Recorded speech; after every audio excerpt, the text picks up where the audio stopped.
ഹാ, നല്ല സൂപ്പർ മണം. ഇങ്ങനെ നല്ല സൂപ്പർ മണത്തിലും രുചിയിലുമുള്ള ഒരു ഫില്ലിങ് തയ്യാറാക്കി അതിനുള്ളിൽ നമ്മളൊരു ബ്രെഡിലൊക്കെ ഫില്ല് ചെയ്ത് കഴിഞ്ഞാൽ ഒരു അടിപൊളി സാൻഡ്വിച്ച് കഴിച്ചാൽ എങ്ങനെയിരിക്കും? നല്ല സൂപ്പർ ടേസ്റ്റുള്ള ഒരു സാൻഡ്വിച്ചിൻ്റെ റെസിപ്പിയാണ് ഇന്ന്. ഇത് ബ്രേക്ക്ഫാസ്റ്റ് ആയിട്ടോ സ്നാക്കായിട്ടോ ഡിന്നറായിട്ടോ ലഞ്ച് ബോക്സിലോ ഒക്കെ ഉപയോഗിക്കാം. അപ്പോൾ അതിനാദ്യം ഫില്ലിംഗ് ആണ് റെഡിയാക്കേണ്ടത്. അതിനായിട്ടൊരു പാൻ വെച്ചിട്ടുണ്ട്. പാനിലേക്ക് നമുക്ക് കുറച്ച് ഓയിൽ, ഒരു 2 ടീസ്പൂണോളം ഓയിലാണ് ഒഴിച്ച് കൊടുക്കുന്നത്. വെളിച്ചെണ്ണ അല്ല കേട്ടോ. അതിലേക്ക് 1 കപ്പ് ഒനിയൻ ഇട്ട് കൊടുക്കാം. ഭയങ്കര ചെറുതായി ഒരുപാട് ചെറുതൊന്നും അല്ല കേട്ടോ. കുറച്ച് ഉപ്പും കൂടി ഇട്ട് കൊടുത്ത് നമുക്കിതിനെ ഒന്ന് സോട്ട് ചെയ്തെടുക്കാം. ഫുള്ളി ഗോൾഡൻ കളറൊന്നും ആവേണ്ട ആവശ്യമില്ല. ഇതൊന്ന് പച്ചമണമൊക്കെ മാറുന്നത് വരെ മാത്രമേ വഴറ്റേണ്ട ആവശ്യമുള്ളൂ കേട്ടോ.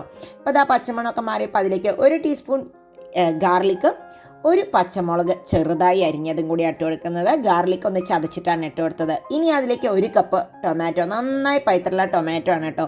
നിങ്ങളുടെ ടൊമാറ്റോന് ഒരുപാട് പുളിയുണ്ടെങ്കിൽ ഇത്രയും ഉപയോഗിക്കേണ്ട ആവശ്യമില്ല. ഇതൊന്നും ഇനി നന്നായി ആവട്ടെ. ഞാനത് മാഷ് ആവാൻ വേണ്ടിയിട്ട് അടച്ചു വെച്ചിട്ടുണ്ട്. പെട്ടെന്ന് തന്നെ കുക്കായി മാഷായി കിട്ടും നമ്മുടെ ടൊമാറ്റോ. ഇങ്ങനെ അടച്ചു വെച്ച് കുക്ക് ചെയ്ത് കഴിഞ്ഞാൽ ലോ ഫ്ലെയിമിൽ. ഇപ്പോൾ ഇതാ ടൊമാറ്റോ ഏകദേശമായി വരുമ്പോൾ നമുക്ക് 1 കപ്പ് ഗ്രീൻ ക്യാപ്സിക്കത്തിനെ ചെറുതായി അരിഞ്ഞതും കൂടി ഇട്ട് കൊടുക്കാം കേട്ടോ. നന്നായിട്ടൊന്ന് ഈ ഗ്രീൻ ക്യാപ്സിക്കം ഇട്ട് ഒരു 2-3 മിനിറ്റ് മതി, അത് ഫുള്ളായി കുക്കാവണ്ട. അപ്പോൾ ഇതാ ഗ്രീൻ ക്യാപ്സിക്കം ഇട്ട് 2 മിനിറ്റ് കഴിഞ്ഞു. ഇനി ഇതിലേക്ക് നമുക്ക് ആവശ്യത്തിന് മസാലകളാണ് ഇട്ട് കൊടുക്കേണ്ടത്. ഒരു 1/4 ടീസ്പൂണോളം black salt, 1/2 teaspoon chat masala, ഒരു 1/2 ടീസ്പൂണോളം നമ്മുടെ മല്ലിപ്പൊടി, 1/2 ടീസ്പൂൺ മുളക് പൊടി. എരിവ് നിങ്ങൾക്ക് കൂടുതൽ വേണമെങ്കിൽ ഇടാം. ഒരു നുള്ള മഞ്ഞപ്പൊടിയും കൂടി ഇട്ട് കൊടുത്തിട്ടുണ്ട്. എരിവ് നിങ്ങൾക്കനുസരിച്ച് കൂട്ടാം കേട്ടോ. ഇത് നല്ല എരിവുള്ള മുളക് പൊടി ആയതുകൊണ്ടാണ് 1/2 ടീസ്പൂൺ മാത്രം ഇട്ടത്. പിന്നെ ഒരു പച്ചമുളകിനും നല്ല എരിവുണ്ടായിരുന്നു. ഇനി അതൊന്ന് സോട്ട് ചെയ്തതിന് ശേഷം അതിലേക്ക് നമുക്കൊരു 250 ഗ്രാം പനീറിനെയാണ് ഇട്ട് കൊടുക്കുന്നത്. കുറച്ച് മല്ലിയിലയും കൂടി ഇട്ട് കൊടുക്കുന്നുണ്ട്. പനീറിന് ഞാൻ ചെറിയ ചെറിയ പീസുകളായി മുറിച്ചിട്ടുണ്ട് കേട്ടോ.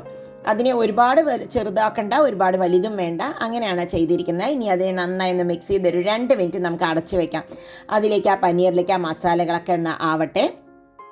ഇപ്പം ഇത് ആയിട്ടുണ്ട് കേട്ടോ. ഇപ്പം ഇത് നന്നായി ആയിട്ടുണ്ട്. നമുക്കിത് ഓഫ് ചെയ്യാം. ഓഫ് ചെയ്യുന്നതിന് മുമ്പായിട്ട് ചെറുതായിട്ടൊരു ടിപ്പും കൂടി, ഒരു ലേശം ബട്ടർ ഇതിൻ്റെ മുകളിലിട്ട് ഒന്ന് മിക്സ് ചെയ്യാം കേട്ടോ. അപ്പോൾ ആ ബട്ടറിൻ്റെ മണവും കൂടി ഇതിലേക്ക് ഇറങ്ങുമ്പോൾ സൂപ്പർ സോഫ്റ്റ് ആയിരിക്കും.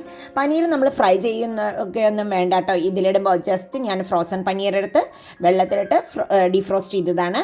ഇനി നമുക്കിത് ഫില്ല് ചെയ്യാം. ഞാനിവിടെ ഹോൾ മീൽ ബ്രെഡാണ് എടുത്തിരിക്കുന്നത്. ഏത് ബ്രെഡ് വേണമെങ്കിലും എടുക്കാം. അതിലേക്ക് ഞാൻ ബട്ടറൊന്നും തേച്ച് കൊടുക്കാതെ തന്നെയാണ് ഇട്ട് കൊടുക്കുന്നത് കേട്ടോ. ഇനി അതിലേക്ക് ഞാൻ മൊസറല്ല ചീസായിട്ട് എടുക്കുന്നത്. അതിന് പകരം ഷീറ്റ് ചീസ് ഉണ്ടെങ്കിൽ അതാണ് കുറച്ചും കൂടി ടേസ്റ്റും ഒക്കെ ഉണ്ടാവും. ഷീറ്റ് ചീസ് ആണെങ്കിൽ ശരിക്കും ചീസ് ഇങ്ങനെ ഒഴുകി വരുന്നത് പോലെ തോന്നും കേട്ടോ. അപ്പോൾ ഇതിനെ ഇങ്ങനെ അടച്ച് വയ്ക്കുക. ഇനി എൻ്റെ മുകളിൽ ബട്ടറാക്കാം. എന്നിട്ട് ഞാൻ ഗ്രില്ല് ചെയ്യുകയാണ് ചെയ്യുന്നത്. ഗ്രില്ലില്ലാത്ത ആൾക്കാർക്ക് നമ്മുടെ ദോശക്കല്ലിൽ വെച്ചിട്ട് ചെറുതായിട്ട് ചെറിയ തീയിൽ വെച്ചിട്ട് ഒന്ന് ടോസ്റ്റ് ചെയ്ത് കഴിഞ്ഞാൽ ഉള്ളിലെ ചീസ് നന്നായി മെൽറ്റ് ആവുകയും ചെയ്യും. സൂപ്പർ ടേസ്റ്റുള്ള പനീർ സാൻഡ്വിച്ച് റെഡിയാവുകയും ചെയ്യും. Cheesy paneer sandwich. അപ്പോൾ ഇതാ നമുക്കിതിനെ ഒന്ന് ടോസ്റ്റ് ചെയ്തെടുക്കാം. ഞാൻ ഗ്രില്ല് ചെയ്യുകയാണ് ചെയ്യുന്നത്. അതിലുള്ള ടെമ്പറേച്ചറിനനുസരിച്ച് ബട്ടർ ഞാൻ മുകളിലും അടിയിലും തേച്ച് കൊടുത്തിട്ടുണ്ട്. ഇപ്പം ഇതാ എല്ലാവിടെയും ബട്ടറൊക്കെ സൂപ്പറായി റെഡി ആയിട്ടുണ്ട് കേട്ടോ. നിങ്ങൾക്ക് ഉള്ളിൽ ബട്ടർ വേണമെങ്കിൽ ഉള്ളിലും തേക്കാം. ഈ ഇതിൽ ലൈറ്റ് പോകുന്നവരെ നമുക്ക് വെക്കാം. ഇതാ ആയിട്ടുണ്ട്. സൂപ്പറായിട്ടുള്ള ടേസ്റ്റുള്ള ചീസി പനീർ സാൻഡ്വിച്ച് റെഡി. അപ്പം നമുക്കിതിനെ കട്ട് ചെയ്തിട്ട് സെർവ് ചെയ്യാം. ഇത് നല്ല ഹെൽത്തിയും ഹെവിയും ആയിട്ടുള്ള ഒരു സാൻഡ്വിച്ചാണ് കേട്ടോ. ഒരെണ്ണം കഴിച്ചാൽ തന്നെ നമ്മുടെ വയറ് നിറയും. അത്രയും ടേസ്റ്റുള്ള ഒരു സാൻഡ്വിച്ചാണ്. അപ്പോൾ എല്ലാവരും ഒന്ന് ട്രൈ ചെയ്ത് നോക്കൂ. നിങ്ങൾക്ക് എല്ലാവർക്കും ഇഷ്ടപ്പെടുമെന്ന് തന്നെയാണ് എൻ്റെ വിശ്വാസം. വീണ്ടും അടുത്ത വീഡിയോയിൽ കാണാം. ബൈ. Thank you.